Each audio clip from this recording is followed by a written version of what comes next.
ceux qui étaient présents le 1er mars 2014, ont leur carnet avec leurs notes de l'époque, pour savoir où on s'était arrêté à ce moment-là, parce que moi je ne sais plus trop.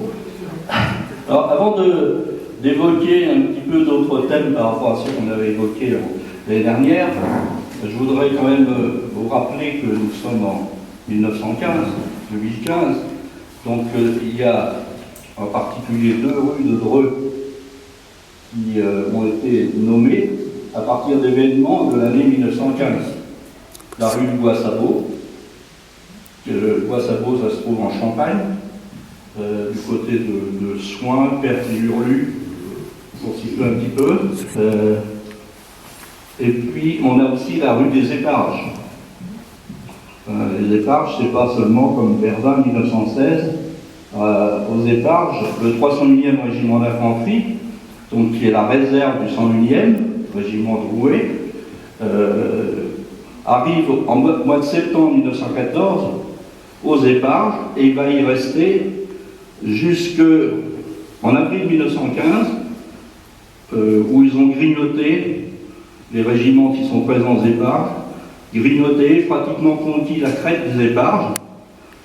Malheureusement, il y a une contre-offensive allemande au mois d'avril 1915 qui va refouler et faire perdre pratiquement tout le terrain gagné. Et le 301e est présent et est complètement décimé. L'état-major écrit régiment à refaire. C'est pas le seul, parce qu'il y en a d'autres, notamment un régiment de Chartres aussi, le 302e. Et c'est à la suite de ces événements que le 301e régiment d'infanterie, donc régiment de Rouet, est dissous.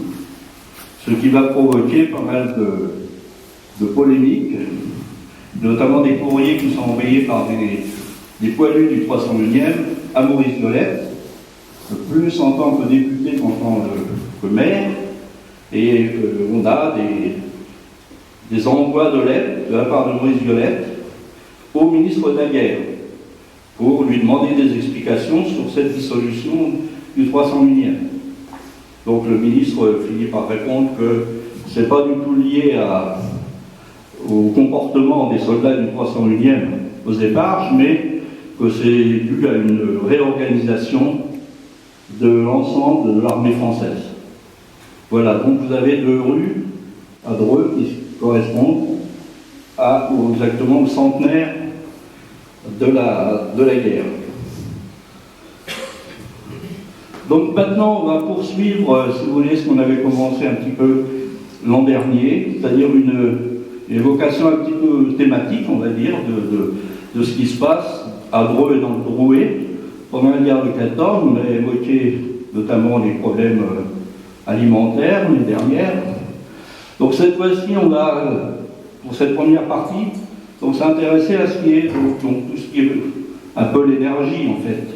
Donc, le charbon qui est l'énergie essentielle, on va dire, pendant la guerre de 14. On a le gaz, donc l'électricité, le bois, et puis on évoquera aussi le papier, puisqu'on a aussi, avec Sorel Moussel, une fabrique de papier. Donc le charbon, qui est l'énergie de base. Donc ce charbon qui sert à pas mal de choses, pour les usines, les transports, le chauffage, la fabrication de gaz, justement, puisque le gaz est fabriqué à base de charbon, et puis aussi l'électricité. On fait de l'électricité à base de charbon en 1914. Donc ce charbon, on va très vite avoir de gros soucis, puisque les zones, les régions qui sont productrices de charbon en France, elles sont très rapidement occupées par les Allemands.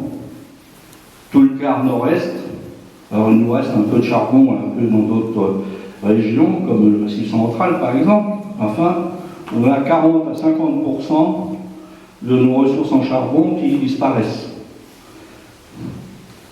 Donc on va avoir là des gros problèmes, si bien que pour remplacer le charbon, on va trouver que dans la région de l'Ouest, par exemple, et la région d'Épernon, particulier, on va se mettre à exploiter la tourbe, qu'on avait complètement abandonnée à ce moment-là. On va retrouver aussi une utilisation importante de l'énergie hydraulique. Et donc là, la Blaise, en particulier, va reprendre du service. À l'usine Bourdin, à Saulnières, on va réutiliser donc, les eaux de la Blaise.